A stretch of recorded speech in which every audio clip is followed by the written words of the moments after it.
La question liée à la criminalité en République démocratique du Congo, messieurs et dames, si Peter Kazadi, le ministre sortant de l'Intérieur, a essayé de mettre en place, lui, des stratégies à travers une opération appelée opération Panthère, dont beaucoup de personnes la contestent au vu de certaines réalités sur le terrain où les policiers se permettent d'arrêter tout le monde, garçons tout comme filles, avec beaucoup de raisons. Cette opération dont beaucoup de personnes pensent être une opération à limiter aujourd'hui. Peter Kazadi qui part pour laisser la place à Jacquemaine Chabani, celui qui arrive comme patron de la territoriale de la République démocratique du Congo. Est-ce qu'il y a nécessité aujourd'hui dans notre pays de créer une brigade spéciale liés au banditisme urbain, par exemple justement des policiers qui seront là justement, qui resteront focus du début à chaque mois, à chaque minute, à chaque seconde et à chaque heure, et veiller sur ce qui se passe sur la criminalité dans notre pays, la nécessité de créer cette brigade aujourd'hui. Est-ce que ça relève d'une urgence ou encore d'une nécessité pour les nouveaux patrons de la territoriale, monsieur Jacquemaine Chabani? Ce sont des questions qui méritent d'être posées, mais aussi, comme on a toujours l'habitude de le dire, la justice, c'est la justice qui élève une nation. Si la justice est forte, s'il y a des lois importantissimes, la nation ne manquera pas de se développer le plus vite que possible.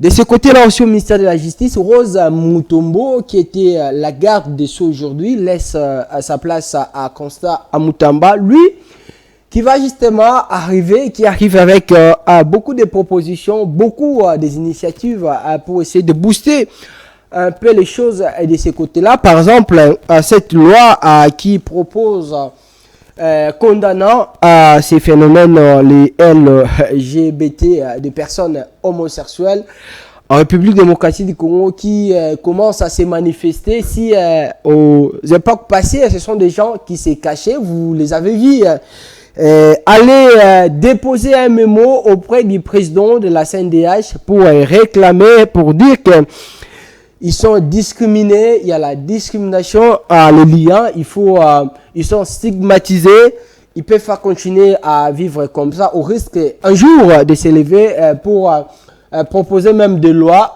protégeant ces personnes ici en République démocratique du Congo, comme ça se passe au pays de vieilles démocraties comme la France et tant d'autres pays. Mais Mutamba, lui aussi, qui veut créer un parquet spécial, un parquet financier et qui va commencer à traiter les matières liées au détournement des deniers publics en République démocratique du Congo. Même si certaines personnes, certains juristes pensent que ça sera de trop, vu qu'il y a déjà des cours et tribunaux dans notre pays.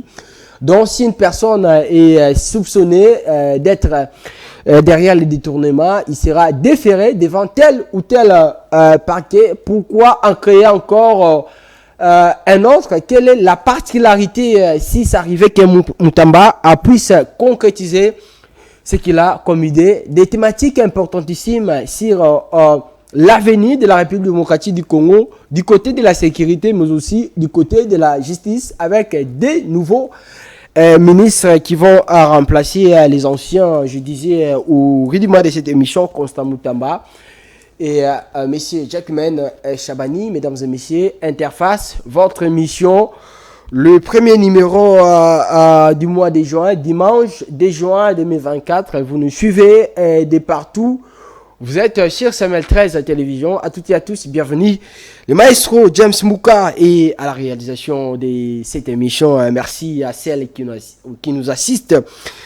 C'est notre moment un peu en cachette, madame Nao Leader. Pour répondre à toute cette question, nous recevons pour vous Maître Cédric Kantumba, c'est lui qui vous aimait beaucoup. D'ailleurs, j'ai reçu beaucoup de messages venant de la diaspora congolaise en France ou encore en Belgique. Une maman qui me disait, maman Chantal, je vous salue, qu'elle est le seul maître qui nous reste dans ce pays, qui parle avec sincérité, qui parle avec objectivité, voulais-je dire, parce que dans ce pays, on a 10 000 maîtres avec 10 000 interprétations de la loi. Chacun interprète la loi selon lui, selon ses intérêts, selon sa mouvance politique. Et surtout aujourd'hui, beaucoup des juristes sont des membres ou communicateurs des partis politiques en pays démocratique du Congo.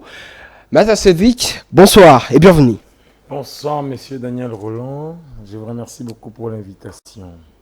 Alors, Maître Cédric, d'entrée de jeu, j'aimerais d'abord que vous puissiez commenter un peu le nouveau gouvernement sorti avant qu'on puisse entrer dans le vif des nos deux thématiques concernant les domaines sécuritaires et les domaines de la justice. De manière générale, c'est gouvernement agidite, publié récemment par la porte-parole du président de la République, Tina Salama, avec 54 membres. Comment vous les trouvez? Quelle analyse pouvez-vous faire de ce gouvernement?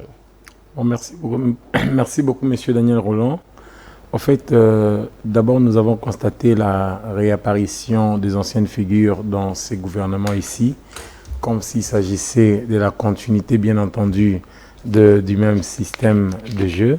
Et puis, nous avons aussi constaté l'apparition de nouvelles figures.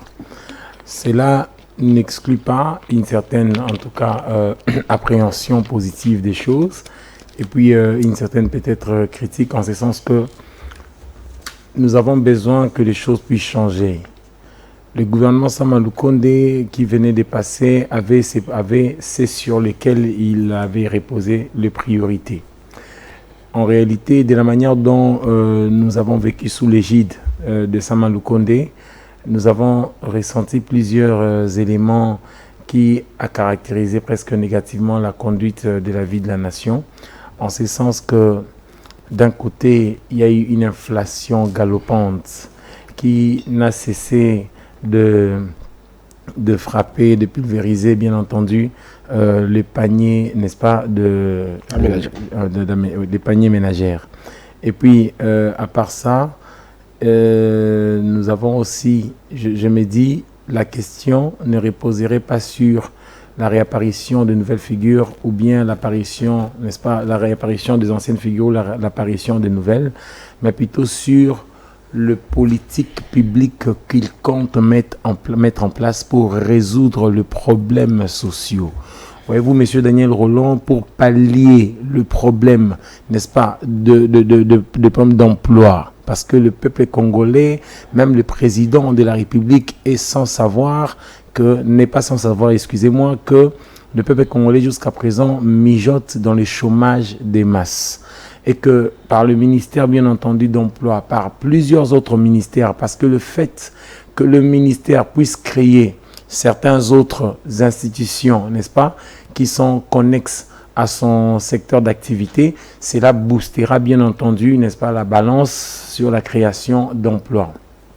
Et aussi, et cela entraînera l'engagement de jeunes. Mais si en réalité on procède par la création de nouvelles institutions, n'est-ce pas, ou de nouvelles directions générales, quoi que ce soit, liées à chaque ministère pour booster l'emploi, il ne serait pas mieux que l'engagement de jeunes et l'engagement des autres personnes ne puissent pas se faire d'une manière vaille que vaille. Donc vous avez par exemple des institutions qui sont habilitées normalement à je dirais, évaluer les compétences des gens avant d'intégrer l'administration publique.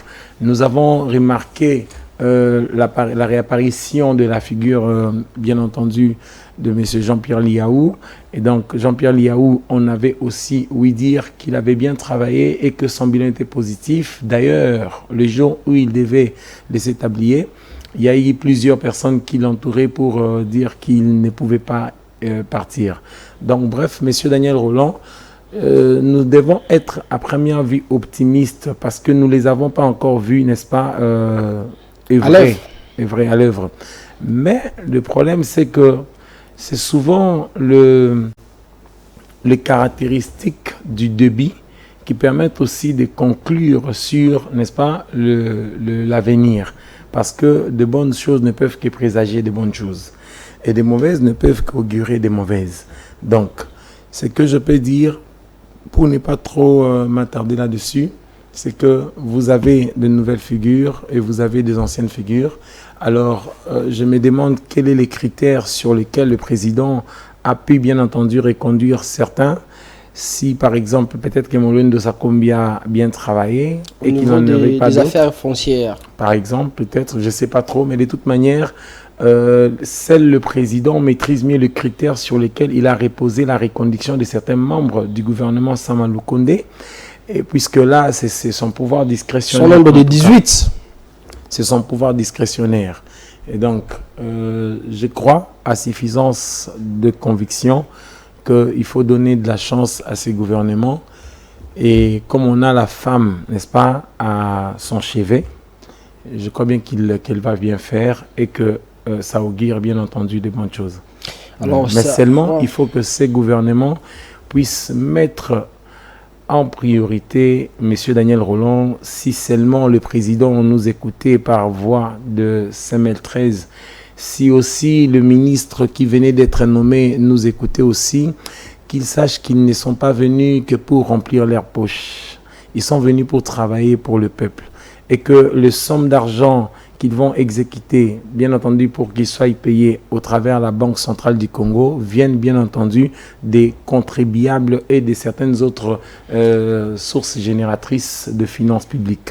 Alors, s'ils font bien les choses, ce serait mieux.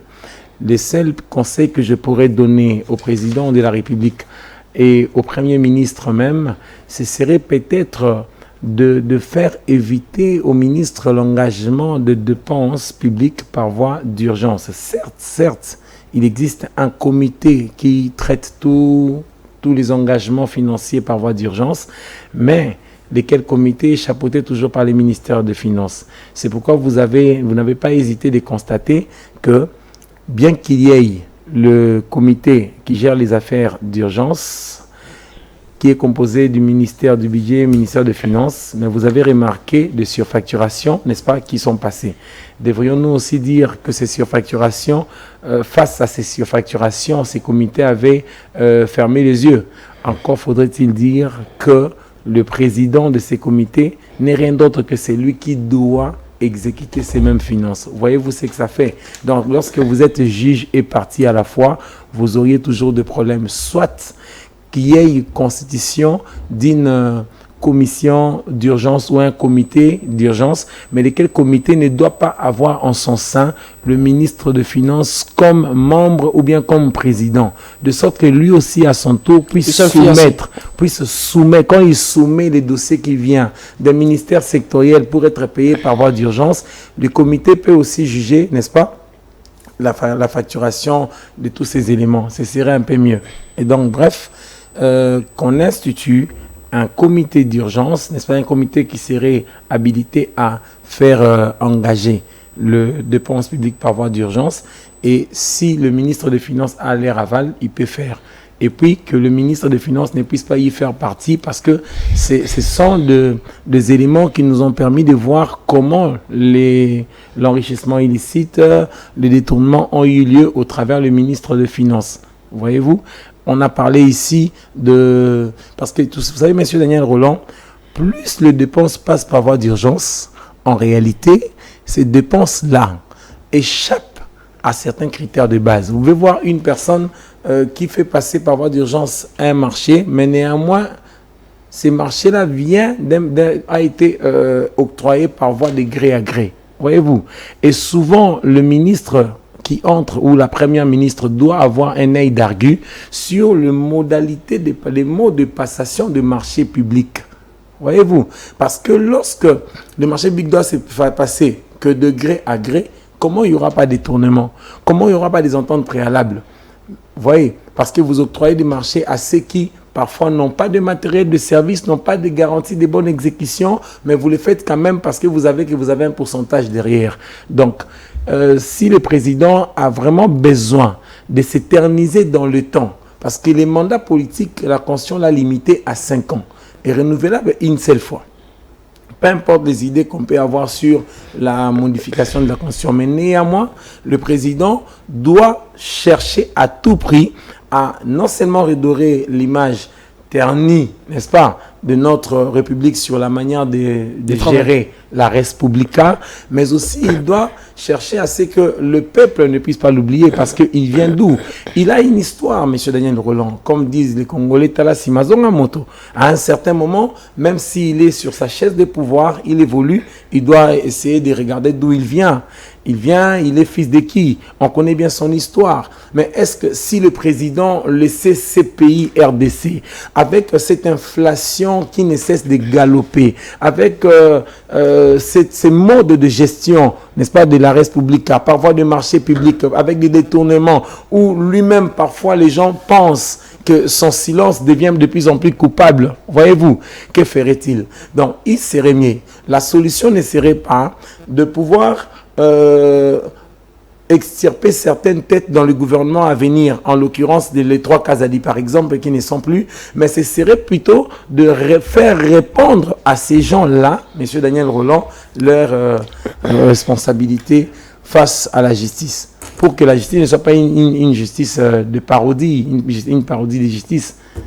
Alors, justement, puisque vous avez chité avec la justice, vous parlez de la justice, on va essayer quand même d'aborder quelques secteurs par rapport à ce nouveau gouvernement, des secteurs aujourd'hui qui sont considérés comme des canards aboîtés dans notre pays, comme celui de la justice ou encore de la sécurité liée avec le ministère de l'Intérieur. Maître Sidi, qu'on va commencer avec ces secteurs de la justice. Aujourd'hui, selon vous, nous avons quand même eu beaucoup de ministres de la justice dans notre pays. Aujourd'hui, vous avez Maître Constant Mutamba qui prend la place de Madame Rose Mutombo. Quels sont les défis à relever de ces côtés, justement, pour essayer de soigner cette image qui a été éternie? D'ailleurs, le président lui-même, à un moment, il parlait d'une justice malade. Pour faire guérir cette justice aujourd'hui, quels sont les défis? Quelles sont les propositions aujourd'hui pour faire avancer cette justice? En fait, Monsieur Daniel Roland, je ne m'en vais pas raisonner sur base du principe qui paie le plus, paie le moins, en ce sens que si le président de la République, hautement gradé qu'il soit, a qualifié notre justice de justice malade, une justice qui souffre, ça voudrait justement dire que lui-même en tant que président n'a pas su améliorer les choses. Donc c'est presque un aveu de faiblesse. Alors est-ce que Constant Mutamba est plus que le président pour se faire? Non, je ne veux pas répondre par la négativité parce que j'ai beaucoup d'espérance, n'est-ce pas, sur la personne de Constant Mutamba.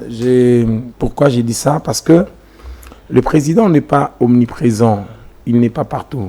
Donc en tant que président de la République, il y a ce qu'il doit faire et ce qu'il ne doit pas faire. La Constitution a posé un contour, n'est-ce pas, des compétences. Il a encadré ses compétences.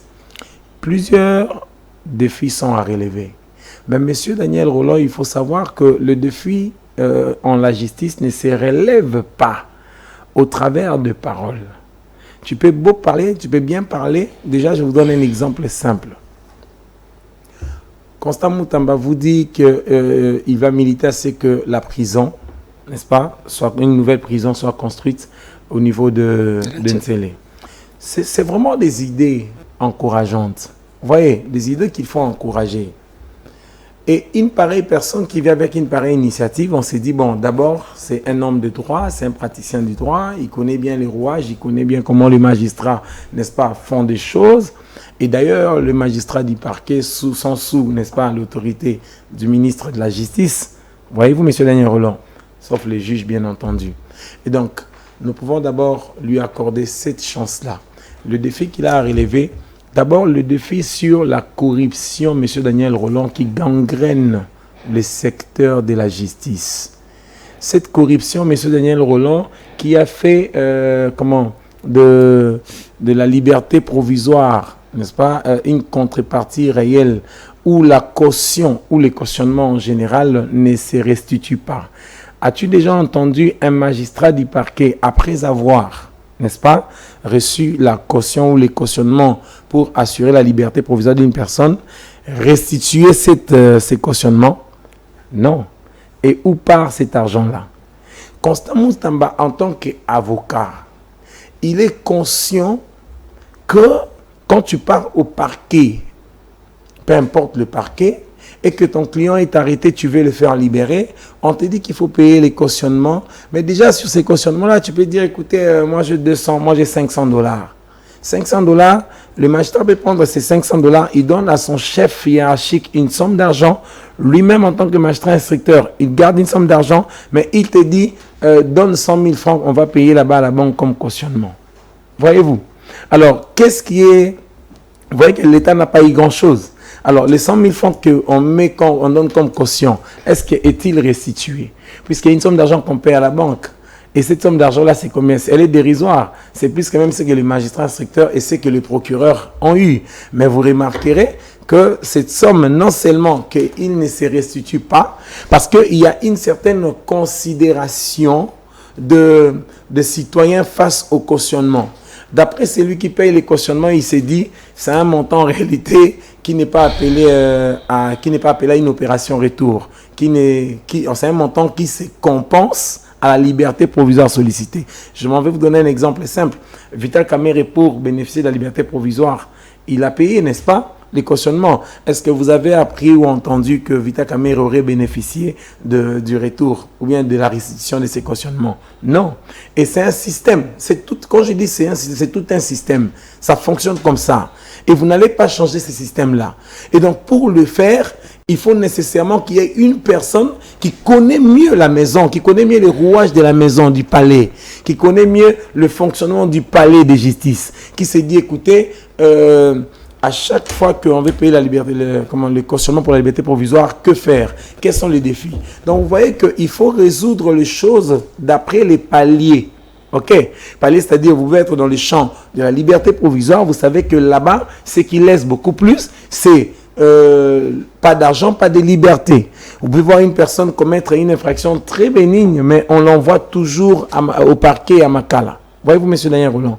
Donc, il y a plusieurs défis à relever. Comme je vous ai dit, que non seulement que la corruption, n'est-ce pas, a gangréné le fonctionnement de notre système judiciaire, il faut savoir que le problème de la justice ne repose pas que sur le fonctionnement là, mais sur les hommes ou les animateurs de cette justice. Donc, Constant Moutamba, il y a eu, je crois bien, lorsque nous avons eu à la tête de la Cour constitutionnelle le professeur Dieudonné Kalouba, on avait beaucoup cru en lui. On s'est dit, écoutez, il est avocat, il fera bien son travail, et aussi il est professeur, il est intelligent. Mais vous savez à quoi s'est soldé, bien entendu, sa qualité du président de la Cour constitutionnelle.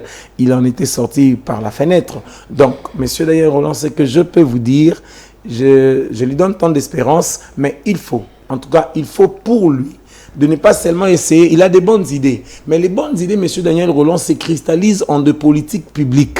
Voyez-vous, vous dites par exemple, écoutez, il faut créer le tribunal financier. Alors d'après vous, c'est quoi la solution lorsqu'on crée un tribunal financier? La solution, d'après vous, c'est que les affaires qui seront relatives aux corruptions, à tout ce qui est prévarication, détournement, enrichissement sans concussion, seront réglés par le ministère, bien entendu, par le tribunal financier.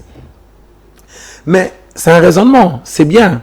Alors, quels sont les palliatifs que vous voudriez, bien entendu, mettre en place? Vous vous dites, il y a une dose de spécialité qu'on cherche à atteindre.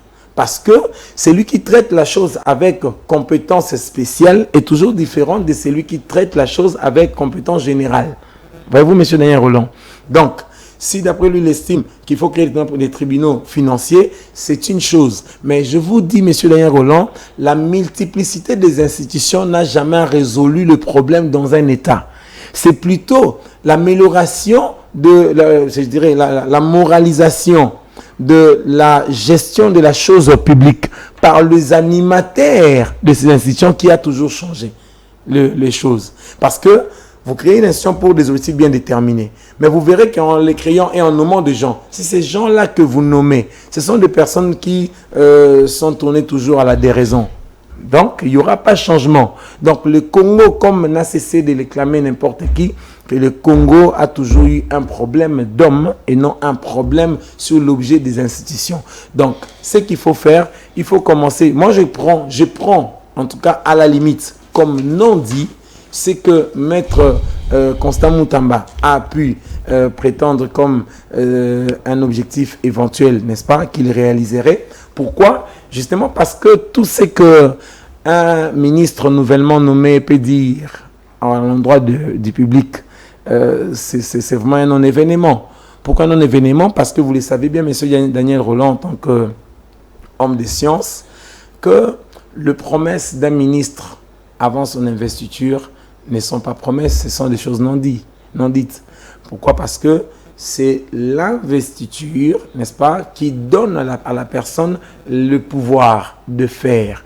On peut vous nommer, certes, M. Daniel Rolland, mais il y a ce qu'on appelle la compétence temporelle, c'est-à-dire à partir de quel moment la personne peut commencer à agir.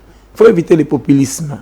À partir de quel moment la personne peut commencer à agir, à poser des actes comme il se doit, à nous montrer en réalité qu'il n'est pas venu pour parler, dire n'importe quoi, il est venu pour travailler. Vous voyez, M. Daniel Rolland, pour ce faire, il faut que cela passe que par voie d'investiture. Donc, il y a une investiture qui est matérielle, qui est temporelle, qui est territoriale. Mais vous savez, ils ont été nommés, certes, bravo. Et je crois beaucoup à Maître Constant Moutamba. C'est un homme intelligent avec qui peut-être j'ai été aussi opposé dans certaines autres affaires. Mais néanmoins, je crois en lui, je crois que ça ira mieux. On attend l'investiture. Dès lors qu'il sera investi, ok, M. Daniel Rolland, il y a plusieurs défis à relever. On va les voir à l'œuvre. On verra comment est-ce qu'il va guider la justice. Mais je lui prodiguerai un conseil, justement pour lui dire que il doit, vous savez, quand vous êtes jeune, la jeunesse, une tendance juvénile a toujours reflété le dynamisme. C'est-à-dire, c'est un homme qui est dynamique, il sait comment faire, il sait comment changer les choses. Mais il faut aussi qu'il fasse preuve de sagesse. Voyez-vous?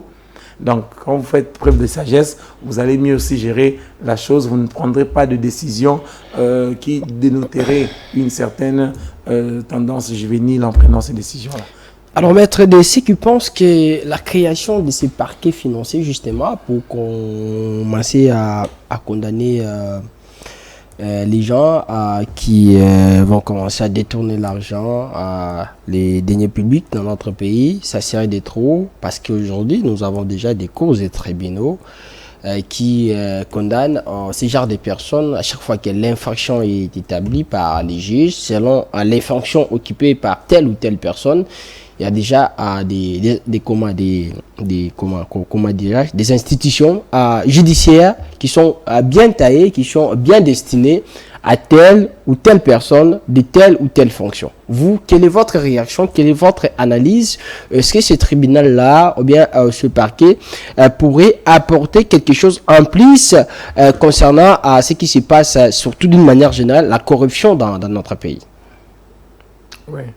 Merci, M. Daniel Rolland. Au fait, il y a un principe en droit d'après lequel specialia generalibus dérogante. Donc, les lois spéciales dérogent toujours aux lois générales. OK?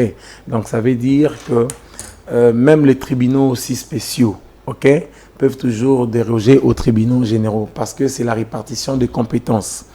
Mais le problème, comme je venais de vous dire, ne repose pas sur la prolifération des institutions, M. Daniel Rolland. Le problème repose sur la qualité des animateurs de ces institutions. Et aussi, je vous ai dit, par rapport à votre question, que qu'est-ce que nous avons déjà résolu? Vous avez l'inspection générale de finances, M. Daniel Rolland, qui existe. Combien d'affaires l'inspection générale des finances a pu réaliser qui ont abouti à des conclusions de détournement et qui ont été fixées devant des cours et tribunaux? Et aux condamnations des auteurs. Vous avez par exemple, je vous donne un exemple simple,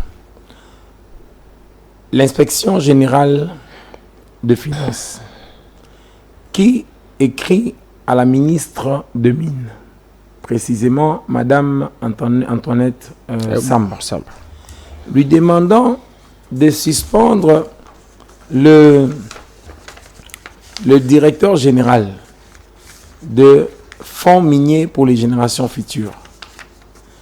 Parce qu'il y a eu de présomption de détournement. Alors, qu'est-ce que lui fait Lui, à son tour, la ministre de Finances, l'inspecteur général des Finances adresse son rapport à la ministre de Mines. La ministre de Mines suspend le directeur général parce que il faut éviter de dilapider, envie d'éviter la dilapidation de fonds, n'est-ce pas, de générations futures. Il fallait suspendre les 10 messieurs parce qu'il y a eu des présomptions qu'il ait détourné 700 000 $. Il a acheté pour le fonds minier une parcelle à Gombe qui coûterait en réalité 2 millions de $, mais dont il y a eu une surfacturation de 3 millions, c'est-à-dire il prétend avoir acheté ces parcelles à 5 millions. Quand on les suspend, ces messieurs vont au Conseil d'État. Le Conseil d'État suspend les effets de la décision de suspension de la ministre des Mines. Le monsieur revient sur sa chaise. Voyez-vous, monsieur Daniel Roland.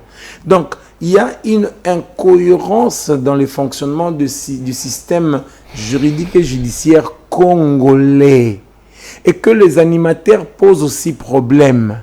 Donc, il faut commencer par changer les animateurs de certaines institutions et ce serait mieux. Alors, ceux qui viennent animer, et aussi, il faut que la première ministre, parce que la politique d'une nation est toujours déterminée en concertation avec le président de la République et les premiers ministres. Il faut que les deux puissent au moins dire, n'est-ce pas, même pas dire, c'est-à-dire instituer un système de contrôle trimestriel dans chaque ministère ou dans chaque direction. Ce serait mieux. Parce que à l'issue de ces contrôles, ils peuvent, parce que le Premier ministre, en tant que Premier ministre, elle a un pouvoir hiérarchique sur le ministre. Bien que son pouvoir hiérarchique ne peut pas se traduire en un pouvoir de substitution. Mais quand même, elle a un pouvoir hiérarchique.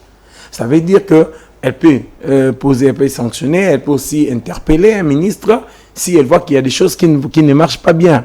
Donc, M. Daniel Roland, je voulais vous dire que si et seulement si le gouvernement ici, Sama Lukonde, Judith Soumina Toulouka, veut changer les choses, il faut et il suffit qu'il puisse instituer un système de contrôle préalable dans les ministères. Et aussi, vous avez l'inspection générale des finances. S'il fait son rapport, vous savez, l'inspecteur général des finances avait fait un rapport de détournement et puis il a déposé ça auprès du parquet général, après la cour d'appel de Kinshasa Gombe. Ces dossiers-là de détournement pour lesquels il avait saisi le parquet général de Kinshasa Gombe, c'en est fini où? Voyez-vous, monsieur Daniel Roland, peut-être qu'il y a eu des gens qui ont récupéré leurs fonds par voie de... Ils ont récupéré le fonds qui ont été réputés, gelés dans le compte sur lequel l'inspection générale des finances avait cru, n'est-ce pas, à l'avancement des procédures et avait demandé le gel de ces comptes-là. Voyez-vous, M. Roland, donc ça pose un problème.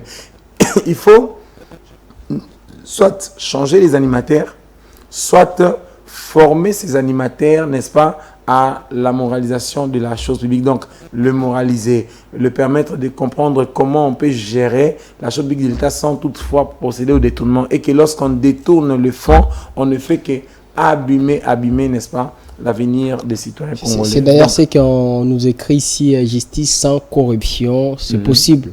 Je m'engage. Si, le problème, merci James. La justice sans corruption, vous posez la question, c'est possible. En fait, je vous ai dit, M. Daniel Roland, la corruption, quand elle devient un système dans un État, en tout cas, elle s'est enracinée dans chaque institution, dans chaque administration, au point que ce serait difficile de pouvoir changer les choses si vous n'optez pas pour la refonte. Voyez-vous, M. Daniel Roland. Donc, il faut commencer par refondre le tout, presque à zéro, pour que nous puissions édicter de nouvelles lois qui seront plus adaptées aux réalités sociales, plutôt que des lois qui ne se limitent qu'à édicter de principes, de règles sur des sanctions. Quiconque sera puni de 5 à 10 ans d'emprisonnement si vous faites la corruption, ainsi de suite. Vous voyez que vous avez parfois des lois qui se distancient largement, M. Daniel Roland, de réalité sociale. Et le mimétisme, le fait de chercher comment copier, coller, c'est pas toujours bon. Donc, bref, vous avez l'avocat qui est actuellement ministre de la Justice. il prétend créer le tribunal ou impulser la création du tribunal spécial parce que vous devez savoir que Constant Moutamba, en tant que ministre de la Justice, ne peut pas créer un tribunal financier. Pourquoi? Parce que les tribunaux ne peuvent être créés que par des lois. Et donc, c'est de la compétence, bien entendu, du Parlement. Mais il peut impulser quand même. Parce que par voie d'une proposition de loi, par voie d'un projet de loi en tant que ministre, même pas projet de loi, il peut saisir le Parlement jusqu'à ce que ça puisse couler en moule législatif. Mais, mais il peut aussi solliciter une habilitation du Parlement pour que le Parlement puisse autoriser les gouvernements à prendre par voie d'ordonnance loi la création, n'est-ce pas, une ordonnance loi, la création d'un tribunal financier ou des tribunaux financiers. Nous avons en République du Congo, parce qu'à l'époque, il y avait des tribunaux de l'ordre judiciaire qui agissaient. À mesure qu'avançaient les temps, on a jugé bon de créer les tribunaux de travail, ce qui fait que toutes les matières relatives aux contestations de travail ne sont plus de la compétence des tribunaux de grande instance et autres. C'est maintenant de la compétence des tribunaux de travail. Il y a aussi les enfants, n'est-ce pas, mineurs qui étaient jugés par les enfants mineurs qui étaient jugés à l'époque par des tribunaux de paix, mais actuellement on a créé pour eux le tribunal pour enfants, et le tribunal pour enfants juge tout le dossier concernant les enfants, sauf bien entendu là où il n'est pas installé, le tribunal de PP, n'est-ce pas, les juger. Donc vous comprenez avec moi, M. Daniel Roland, l'idée de créer le tribunal est une bonne idée, mais il faut normalement accompagner cette idée-là, en tout cas de certains principes régulateurs de fonctionnement. Pourquoi? Dans ces tribunaux-là, tribunal financier, tribunal et autres, nous aurions besoin de voir des animateurs qui vont nécessairement parce qu'il ne faut pas lutter contre la corruption et agir pour la corruption. C'est-à-dire, on vous crée, vous, tribunal financier, pour lutter contre la corruption, mais pour traiter les affaires pour lesquelles vous êtes saisi, vous-même, vous êtes encore corrompu. Donc, vous saurez que ce serait un problème. Donc, il faut voir les acteurs qui animent ou qui animeraient ces institutions-là. Il faut tabler plus sur ça. Alors, maître, aujourd'hui, justement, avant de prendre un autre secteur, justement, les secteurs sécuritaires, un secteur très important où rien ne marche aussi de ce côté. Les ministres ont passé plusieurs, mais beaucoup de choses n'ont pas changé sur le plan sécuritaire, que ce soit à Kinshasa ou dans plusieurs provinces de la République démocratique du Congo. Aujourd'hui, on parle de ces débats-là des LGBT dans notre pays. On a vu même un groupe des Congolais qui font partie de cette communauté, qui sont allés déposer un mémo auprès du président de la CNDH la semaine passée, justement pour réclamer leurs droits. Aujourd'hui, Constant Moutamba, comme le nouveau ministre, le nouveau patron de la justice congolaise, Lana a parlé ainsi sa proposition d'une loi condamnant de 15 à 20 ans de prison les auteurs de ces phénomènes LGBT dans notre pays. Ça veut dire une femme qui se marie avec une femme, un homme qui se marie avec un homme dans un pays démocratique comme la République démocratique du Congo. Est-ce que ça ne sera pas une loi discriminatoire? Merci, M. Daniel Roland. C'est une très bonne question parce qu'elle tient bien entendu au dire du ministre Constant Moutamba et puis à l'actualité. En fait, M. Daniel Roland, je ne vais pas beaucoup plus considérer ce que Constant Moutamba, n'est-ce pas, venait de dire. Je l'ai dit tantôt, j'aurais bien voulu répondre à cette question si M. Constant Moutamba, en tant que ministre de la Justice, avait été investi. Voyez-vous, M. Daniel Roland, parce qu'il parle en quelle casquette? Parce que vous pouvez être nommé ministre, comme je l'ai dit, mais pour prendre parole et dire ce que vous ferez, il faut normalement être investi en tant que tel, de telle sorte que par l'investiture, on croit que vous avez 3 compétences. une compétence matérielle d'agir, une compétence territoriale d'agir, une compétence temporelle. Mais les temps, monsieur Daniel Rolland, à partir de quel moment, lui, il peut venir nous en dire un mot, nous en dire plus. Donc, je considère ce qu'il a dit comme de simples slogans qu'un ministre va nécessairement faire, mais attendons l'investiture. De toute évidence, je peux y répondre en considération peut-être de la moralité, n'est-ce pas, sur laquelle tient la chose. Pourquoi j'ai dit ça? Parce que quand il prétend qu'il puisse condamner les membres qui font partie des associations, il a dit deux fois, je crois bien. Ouais, c'est le terme emprunté de Mouzeki Ndingu, certainement. Il a utilisé son terme et puis ça fait les succès, ça le tour du monde. De toute évidence, M. Daniel Rolland, je pense de la même manière que Constant Moutamba. Quand il parle de 15 ans d'emprisonnement, pour ceux qui sont homosexuels ou qui cherchent à se constituer en couple alors qu'ils ne sont pas de sexe opposé, en tout cas, il est tout à fait de bon droit que la RDC ne puisse pas opter pour de pareilles choses. Quand je dis pour de pareilles choses, c'est-à-dire que la RDC ne puisse pas considérer comme, ne puisse pas opter pour les LGBT, faire des LGBT tout un système. Pourquoi M. Daniel Rolland? Parce que à partir du moment où lui-même, il a parlé, il a dit, il a montré éventuellement la rigueur qu'il aura sur ceux qui sont homosexuels ou les membres de LGBT. Lui, en tant que ministre de la Justice, il veut nous dire justement que ceux qui sont communément appelés PD, ceux qui sont communément, ceux qui se mettent en couple en tant qu'homme, femme, ils seront bien entendu arrêtés. Oui, on croit bien. Mais les 15 ans dont il parle constituent bien entendu une peine, M. Daniel Rolland. Encore faudrait-il que ce que lui il viendra proposer, parce que la peine ne peut être prévue que par une loi, ne peut être instituée que par une loi.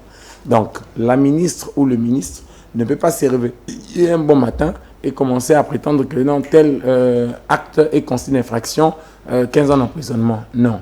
Peut-être qu'il voulait nous dire, par rapport à moi en tant que juriste, je me dis, s'il dit ça, il voulait seulement faire croire aux gens que lui, il va militer que ces actes-là d'homosexualité puissent être, n'est-ce pas, érigés en infraction et que ceux qui vont les commettre puissent être aussi jugés et condamnés à 15 ans d'emprisonnement. Comme ça se passe en Ouganda voisin. Exactement, c'est ça justement son idée.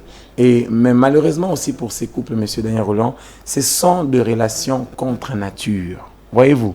Parce que déjà, vous avez sur le point du mariage, la Constitution de la République, en son article 40, nous dit « Tout individu a le droit de se marier avec la personne de son choix ». Si on se limite à lier une interprétation littérale de la chose, n'est-ce pas, de l'article, si c'est 40, excusez-moi, de l'article 40 de la Constitution, on aurait le risque de légitimer toute relation homosexuelle. Voyez-vous? Or, la Constitution de la République ne s'est pas limitée là. La Constitution de la République a dit tout individu a le droit de se marier avec la personne, n'est-ce pas, avec la personne de son choix, virgule, des sexes opposés et de fonder une famille. Vous savez qu'avec ces couples, il n'y a pas moyen de fonder une famille, même si actuellement en Europe, il y a des inséminations artificielles, vous le savez bien, il y a plusieurs opérations techniques. Il y a la FIVET qui existe, il y a l'insémination artificielle qui existe, justement pour permettre à ces couples-là d'avoir des enfants. Et puis il y a aussi les transgenres, où une femme devient un homme, tout ça. Et on dit que c'est justement le développement considérable du monde où la technologie avance, n'est-ce pas, à pas de géants. Mais si la technologie avance à pas de géants et que nous avons eu de pareilles choses, le droit ne doit pas avancer à pas de tortues. C'est que nous devrions avoir des textes juridiques nouveaux qui incriminent de nouveaux comportements qui existent, M. Daniel Rolland. Et donc, pour ma part, j'estime que la Constitution de la République n'admet pas ces relations. Parce que lorsque vous lirez l'article 330, je crois bien, du Code de la famille, qui définit les mariages, vous verrez que c'est dans l'optique d'un mariage, c'est-à-dire d'une union homme-femme. Et notre Constitution a aussi cristallisé cette idée-là. Donc, on voudrait voir que dans un couple, qu'un couple soit formé de personnes ou des individus susceptibles de fonder une famille. Or, la famille, M. Daniel Rolland, est la cellule de base de toute organisation humaine ou de toute communauté humaine. Donc, vous comprenez avec moi, M. Daniel Rolland, qu'il n'est pas possible que nous puissions considérer l'existence en RDC de ces cas. Mais il faut être réaliste. Ça, au moins, j'insiste. Puisque c'est vrai que ces histoires-là, il suffit de marcher à Bandal, tout ça, pour voir combien les hommes se transforment en femmes. Tu parles à un homme comme ça et puis, du coup, tu crois que c'est un homme. Il te parle comme une femme alors que il est de sexe masculin. Donc, bref, M. Daniel Rolland, moi, j'encourage notre ministre de la Justice de pouvoir, bien entendu, militer à ce que ces organisations ne puissent pas avoir une propension considérable en RDC et qu'ils puissent les étouffer à l'œuf. Ces gens-là sont soutenus. Hein. Ils sont soutenus. Tous ceux qui font partie du mouvement des systèmes ici LGBT, ils sont soutenus, ils sont payés, ils ont beaucoup d'argent. Et quand tu cherches à contrarier leurs initiatives, en réalité, en Europe là-bas, il y aura toujours des sanctions contre vous d'une manière ou d'une autre. Hein. Alors, pour éviter ça, qu'est-ce qu'il faut faire? Nous sommes dans un État souverain. Nous n'allons pas appuyer n'importe quoi. Donc, nous avons eu un ministre qui ne fait pas partie de ces histoires-là, qui vous dit que lui, dans sa philosophie, il n'aimerait pas voir ces mouvements-là exister. Donc, il faut l'étouffer dans l'œuf. Alors, comme il en existe, si on t'arrête, il y a de ceux-là qui vont se transformer, qui vont retourner en hommes, hein, parce qu'il y a de ceux-là, quand vous les arrêtez, du coup, ils changent même leur manière de parler. Bref, c'est un peu ça ce que je voulais dire. J'appuie le ministre de la Justice. Alors, on va quitter ce secteur de la justice pour acheter lentement mais sûrement avec l'émission parce qu'on a fait déjà 45 minutes. Oui. Pour les 15 minutes qui nous restent, Maître Cédric, on va parler d'un autre secteur, un secteur important lié à la sécurité. Sur le plan national, Peter Kazadi, comme ministre de l'Intérieur, il avait initié cette opération à Panthère, justement pour essayer de diminuer le banditisme urbain, les phénomènes Kuluna ici à Kinshasa, d'une manière particulière, d'une manière générale, à travers tous les pays. Mais cette opération qui cause certainement d'une manière ou d'une autre préjudice à certaines personnes aujourd'hui. Les policiers se permettent d'arrêter tout le monde, surtout les jeunes qui sont victimes, soi-disant, même si vous avez beaucoup de chevaux, on vous arrête. Au nom de cette opération, il y a un nouveau ministre qui arrive, Jacquemin Chabani. Justement, à quelle politique pour lutter contre la criminalité dans notre pays? Est-ce que nous devons rester dans votre idée, cette proposition que vous avez faite il y a longtemps, bien longtemps, justement de créer une brigade spéciale concernant la criminalité en République démocratique du Congo? N'est-ce pas le moment d'appliquer ce genre d'initiative pour essayer de donner une autre connotation, une autre philosophie à cette image éternie de la République démocratique du Congo sur le plan sécuritaire, même dans la capitale congolaise où des institutions de ces pays s'y trouvent? Merci beaucoup, M. Daniel Rolland. En fait, pour ma part, j'ai dit d'abord que l'opération Panthère Noire n'est pas totalement différente de l'opération Likofi.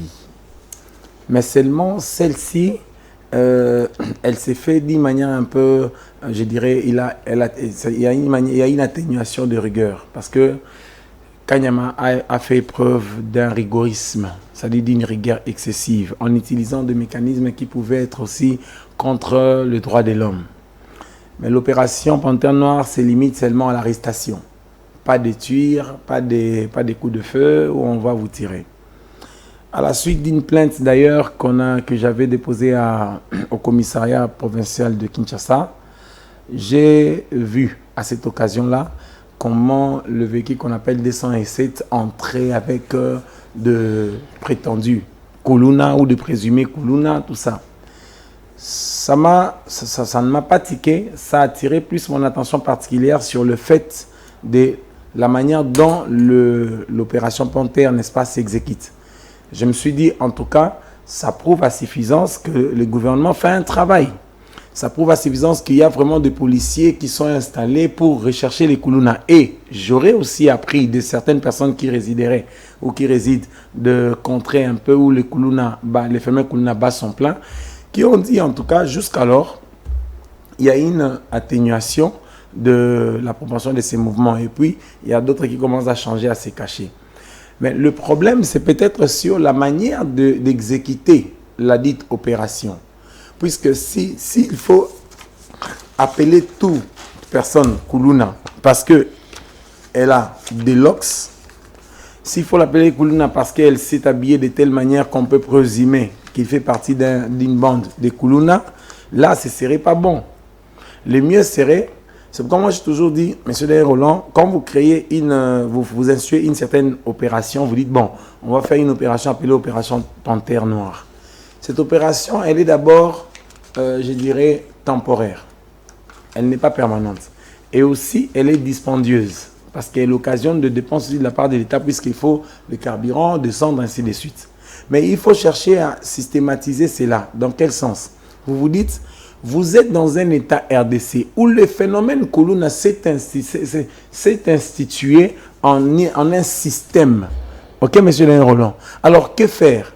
Il faut aussi, de la part de l'État, Monsieur le ministre de l'Intérieur, Jacques-Amen Chabani, je crois bien, qui puisse à son tour, non pas faire des histoires des opérations, mais créer une brigade criminelle formée, spécialisée, que dans la recherche et répression aux poursuites des Kulunaires.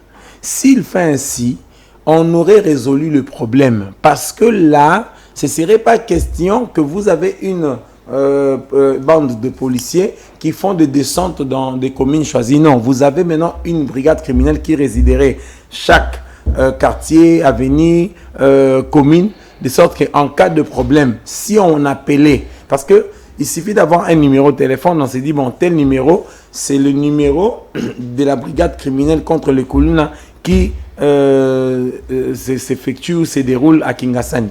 Mais si on sait qu'à Pascal, ou on appelle ça, je ne connais pas bien des quartiers de Pascal. Ouais. Si on sait qu'à Pascal ou non le de Pascal, il y a une brigade criminelle contre Fernand Kuluna, on peut appeler.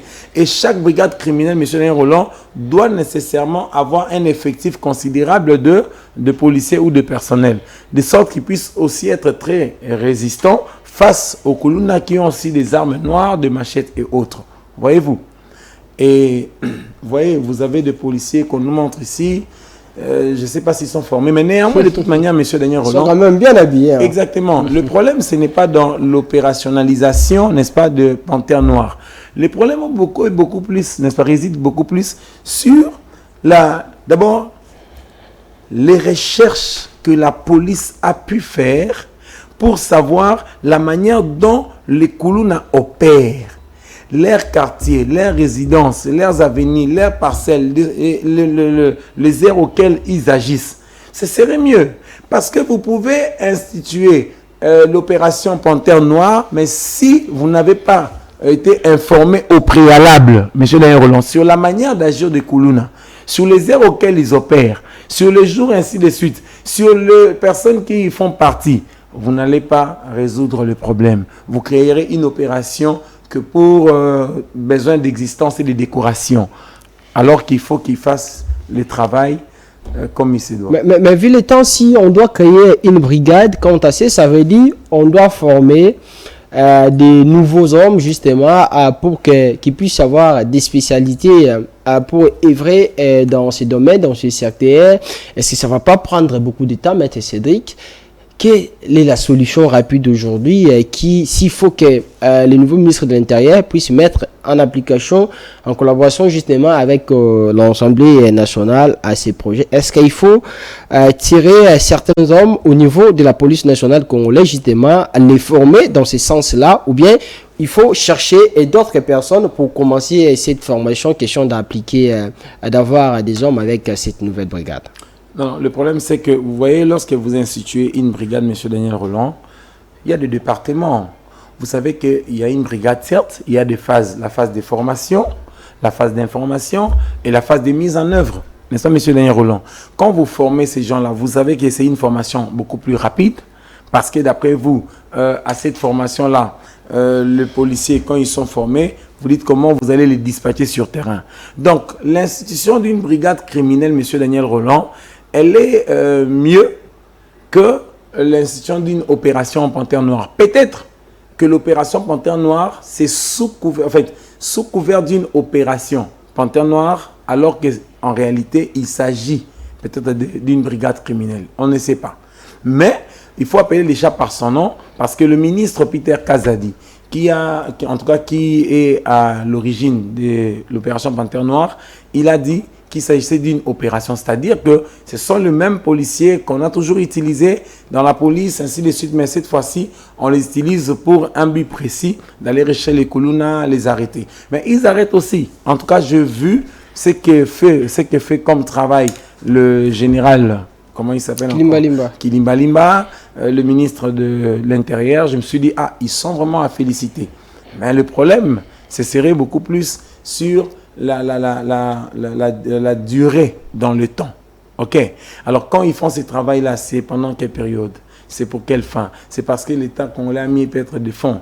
Mais je vous ai dit ici un jour, M. Daniel Roland, que vous avez un monsieur qui reçoit aussi l'argent de l'État pour former les mêmes Kuluna. Mais est-ce que ces fonds-là sont destinés réellement à ça? Bref, pour ne pas m'éterniser sur la question, je tiens à féliciter cordialement le général Kilimba Limba, parce que moi-même, j'ai vu ce qui s'était fait, ce qu'ils font comme travail. La manière dont les Kuluna, tous les jours, ils sont ici, ils sont arrêtés, ils sont envoyés à Kanyamaka, c'est selon les cas. Il faut que notre État, le ministre de Finances qui vient, n'est-ce pas, occuper cette chaise-là, lorsqu'il voit par exemple l'engagement de finances publiques relatif bien entendu à ces problèmes de Kuluna, tout ça, qu'il puisse aussi libérer les fonds.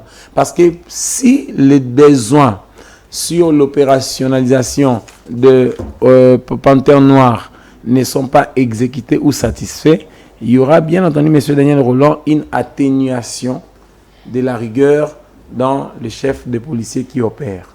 Alors, dans les chefs des policiers qui opèrent, M. Sadik, nous sommes arrivés parce qu'à la fin de cette émission, j'aimerais que quand même vous puissiez commenter le comportement de nos policiers aujourd'hui en RDC. Aujourd'hui, on parle de cette opération Panthère Noire où les Kilimba Limba, les commissaires divisionnaires provinciaux et ces hommes sont en train de se comporter de cette manière sur les conflits, mais le comportement de nos policiers aujourd'hui, ça cause préjudice à la population. Est-ce que c'est normal parce qu'on a mis en exergue une opération au nom des panthères qu'on doit commencer à se permettre à arrêter certains jeunes parce que soi-disant ils ont beaucoup de cheveux, quand on vous voit avec beaucoup de cheveux, on vous arrête. Est-ce que là nous sommes dans une normalité toujours? Non, monsieur Daniel Roland, en fait, je vais dire des choses d'abord. C'est que, comme dit-on, l'apparence est trompeuse. Je viens de vous parler de la formation que doivent bénéficier les policiers qui font, n'est-ce pas, qui opèrent dans Panthère Noire. S'ils ne sont pas formés, s'ils ne sont pas non plus informés sur la manière d'agir des Kuluna, sur leur manière d'être, ils vont toujours commettre des erreurs sur les personnes des Kuluna à arrêter.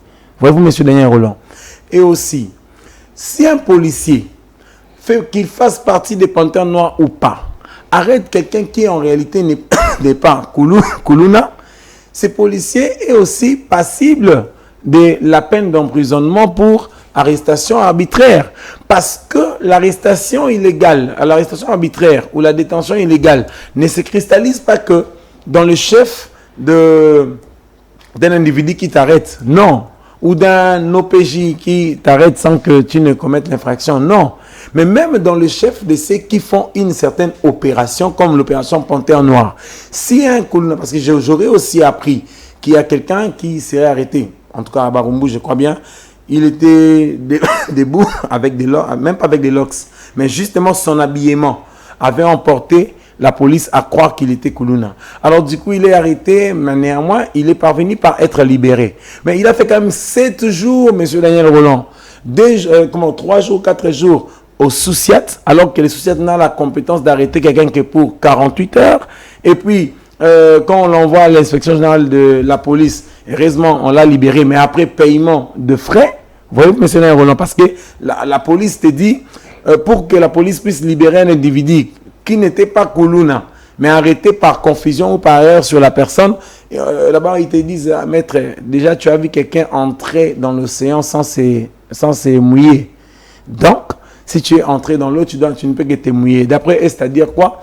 Quand on t'a déjà arrêté, donc que tu sois innocent ou pas, tu es déjà confondu avec les autres pour être libéré, ce n'est pas sur simple ordre, c'est sur base de paiement d'un certain fonds. Voyez-vous, M. Daniel Roland?